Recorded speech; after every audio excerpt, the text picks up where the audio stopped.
ఆంధ్రప్రదేశ్ గౌరవనీయ ఓటమి మహాశయులకి విజ్ఞప్తి. ఈరోజు మనం ఇక్కడ నిలబడి మన రాష్ట్ర చరిత్రలోని కీలకమైన క్షణాన్ని మనం ఎదుర్కొంటున్నాం. మన ప్రస్తుత ముఖ్యమంత్రి గౌరవనీయులు జగన్మోహన్ రెడ్డి గారి ఆధ్వర్యంలో ప్రస్తుత పరిపాలన, దాని యొక్క పరిణామాలు, వాళ్ళు తీసుకున్న నిర్ణయాల వల్ల మన ఆంధ్రప్రదేశ్ భవిష్యత్తు, మన భావితరాల భవిష్యత్తు ఎలా దెబ్బతిన్నది, ఇయన్నీ మనం కళ్ళారా చూస్తున్నాం, వింటున్నాం. ఇది అది ఇప్పుడు మార్చడానికి మనకి ఇంకొక్క రోజే ఉంది. అది మీ ఓటు. సాక్ష్యాలు అధికంగా ఉన్నాయి. ఈ పరిపాలనలో జరిగిన పరిణామాలకి, వాటి విధ్వంసానికి. అవి మన రాష్ట్రాన్ని, సంక్షేమాన్ని ఎలా పాడు చేస్తున్నాయో, ఎలా దెబ్బతీస్తున్నాయో మనం గుర్తుంచుకొని మన నిర్ణయం మనం తీసుకోవాలి.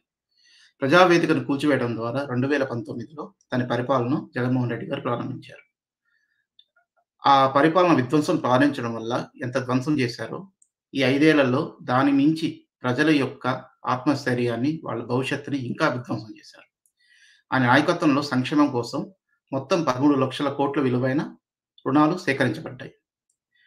కానీ ఆదాయం లేకుండా ఈ రుణాలు ఈ ఈ సంక్షేమం చేయడం వల్ల, ఈ అప్పు చేసి సంక్షేమం చేయడం వల్ల ప్రతి కుటుంబంపై ఇది సుమారు రూ. 8,00,000 ఆర్థిక భారం పడింది. పరిపాలన మన సమాజంలో అత్యంత బలహీనుల శ్రేయస్సు పట్ల నిర్లక్ష్యం కూడా చూపించింది. గత 5 ఏళ్లలో హింస మరియు నిర్లక్ష్యం వంటి అవమానకరమైన సంఘటనలు కూడా జరిగాయి. అధికార పార్టీ నేతృత్వం దాడిలో వెనుకబడిన తరగతుల వర్గానికి చెందిన 74 మంది వ్యక్తులు ప్రాణాలు కోల్పోయారు. 5,000 మంది పైగా గాయపడ్డారు. ఇది ఈ ఈ ప్రస్తుత పరిపాలన, ప్రస్తుత ప్రభుత్వం తీసుకున్న చర్యలు అమానమైనవి, శ్రేయస్కరమైన మనం ఉంటున్న ఈ సొసైటీకి అసలు ఎంత మాత్రం మంచివి కావు. వెనుకబడిన తరగతులు సంక్షేమానికి కీలకమైన పథకమైన ఆదరణ పథకానికి ఈ పాలక ప్రభుత్వం వెన్నుపోటు పొడిచి ఎస్సీ, ఎస్టీ ఉప ప్రణాళిక కోసం కేటాయించిన 76,000 కోట్ల రూపాయలను కూడా నిధులు గాలి మళ్లించింది. ఇది వెనుకబడిన తరగతుల యొక్క వాళ్ళ భవిష్యత్తుని ధ్వంసం చేసింది.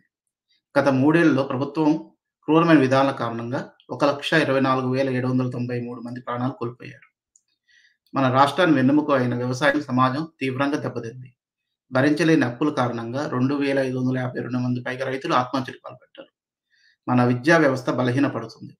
ఈ సంవత్సరం 8 మంది 10వ తరగతి విద్యార్థులు ఆత్మహత్యలు చేసుకున్నారు. మరియు 2,00,000 మంది విద్యార్థులు బోర్డు పరీక్షలో విఫలమయ్యారు. ఆంధ్రప్రదేశ్ యొక్క జీవనాధారమైన, అత్యంత అవసరమైన పోలవరం ప్రాజెక్టు ఈ ప్రభుత్వం కంప్లీట్ చేయలేకపోయింది. ఇది అభివృద్ధి వైఫల్యాల జాబితాకి మంచిది కాదు. అమ్మ ఒడి, నాడు, నేడు వంటి పథకాలు ప్రవేశపెట్టినప్పటికీ, ఆంగ్ల మాధ్యమ విద్యకు ఈ ప్రభుత్వం పెద్దపీట వేసినప్పటికీ, ఈ కార్యక్రమాలు మన విద్యా వ్యవస్థను పీడిస్తున్న ప్రధాన సమస్యలు పరిష్కరించడం విఫలమయ్యాయి. ఇంకా ఈ పరిపాలన మన రాజకీయ ప్రత్యర్థులను కూడా వదిలిపెట్టలేదు.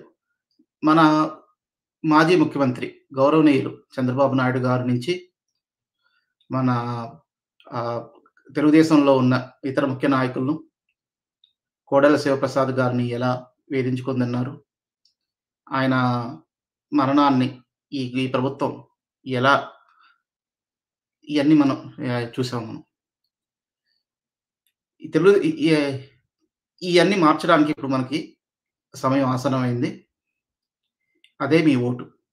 తెలుగుదేశం, జనసేన, బీజేపీ కూటమి ఈ తప్పులను సరిదిద్దడానికి, న్యాయం, శ్రేయస్సు, పౌరులందరికీ మంచి భవిష్యత్తుని దిశగా ఆంధ్రప్రదేశ్ మార్గనిర్దేశం చేయడానికి సిద్ధంగా ఉంది. ఈ కూటమి మన సంస్థల సమగ్రతను పునరుద్ధరిస్తుందని, ప్రతి పౌరుడు అభివృద్ధి చెందగలనని నమ్మకం నాకుంది. సో, చాలా మంది ప్రజలకి ఈ విజ్ఞప్తి చేస్తున్నాను. కూటమిని మీ అమూల్యమైన ఓటు వేసి గెలిపించమని, ఆంధ్రప్రదేశ్ యొక్క అత్యంత అవసరమైన సమయం ఆసన్నమైంది. దాన్ని నడిపించే బాధ్యత మీది. ఈ మార్పుని మనం తీసుకురావడానికి మనమందరం ఏకం చేద్దాం. న్యాయం కోసం ఓటు వేయండి. పురోగతి కోసం ఓటు వేయండి. టీడీపీ, జనసేన కూటమిని ఓటు వేయండి. మీ ఆంధ్రప్రదేశ్ అందరికీ ఉజ్వల భవిష్యత్తును ఏర్పరచుకుందాం. జై ఆంధ్రప్రదేశ్, జై తెలుగుదేశం, జై జనసేన, జై బీజేపీ.